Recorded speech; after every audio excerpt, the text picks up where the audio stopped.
Hello everyone, good day. I am Dr. Sean, a resident ophthalmologist in Petri Medical Hospital, and today we will discuss optic neuropathy. So, optic neuropathy is a damage in the optic nerve involving changes to blood flow, harm to structures in the eye, and other underlying causes. When you say optic nerve, it is a nerve at the back of the eye that carries visual information to the brain. There are different types of optic neuropathy, and one of those is ischemic optic neuropathy. Under ischemic optic neuropathy is divided into two, the anterior and posterior ischemic optic neuropathy. So now let's discuss anterior ischemic optic neuropathy. When you say anterior, it is the loss of vision due to interruption of blood flow to the anterior part of optic nerve, also known as optic nerve head. There are two types of anterior ischemic optic neuropathy, the non-arteritic and arteritic ischemic optic neuropathy. So I have here a scenario in a clinic to understand more the types of anterior ischemic optic neuropathy.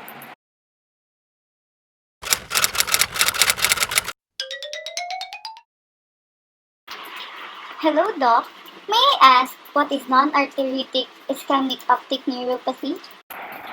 This is the most common form of condition that refers to loss of blood flow to the optic nerve. This condition affects mostly over the age of 50. However, this can occur at any age. Both men and women have the same rates of occurrence. What are the risk factors?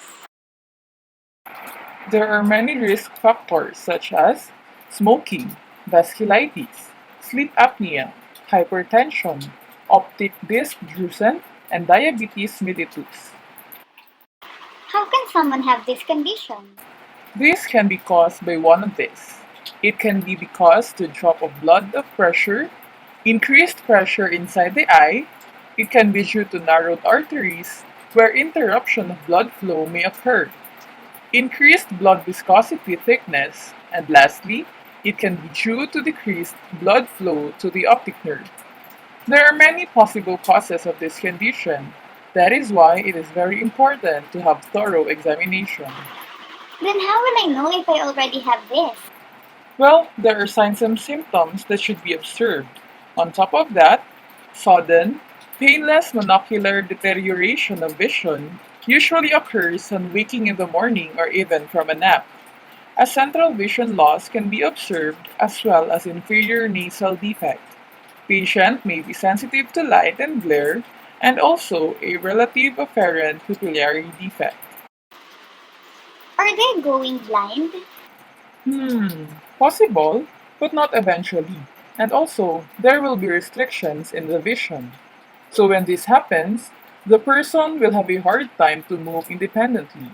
He may be needing some assistance when moving from one place to another. Some of his daily activities will not be possible anymore, such as driving, but can still go to grocery only when being accompanied. Reading will also be impossible to patient when his central vision is affected. Since there is inferior nasal defect, climbing down the stairs would be challenging. As what I have said, there will be limitations in the activities of the patient, but we can still make use of the remaining vision that was left. That would be so difficult to deal with. Yes, I know, that would be very difficult. That is why we encourage our patients to have counseling when being diagnosed with this condition. We need to make sure that patient can handle the situation and guide them all the way. But how about treatments? Are there available treatments for this?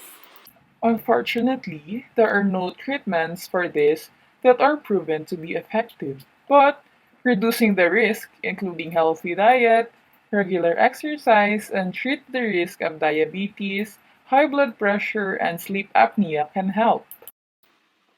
Wow, I learned a lot. Thank you for sharing that with me, Doc. You are most welcome. I'm glad you learned something. Well, I think it's time, so I have to go now. See you around. Bye, Doctor. So that was non Arteritic Ischemic Optic Neuropathy.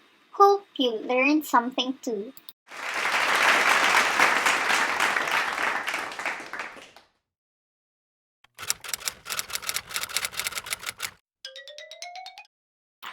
Good day, doctor.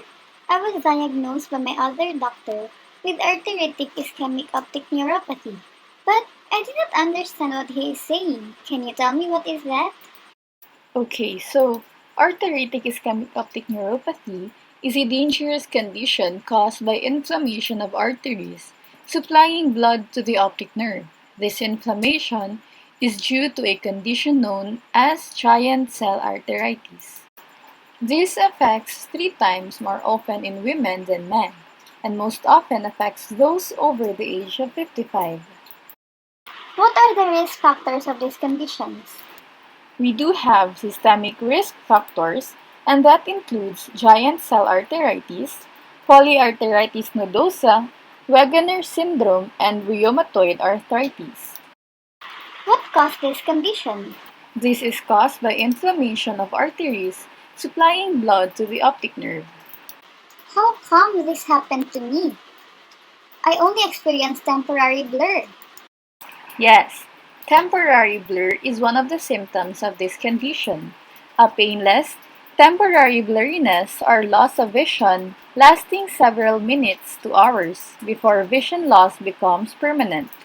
Based on the examination, other symptoms are observed such as scalp pain or tingling, pain when chewing, and also pain in the temples. All these are symptoms of giant cell arteritis.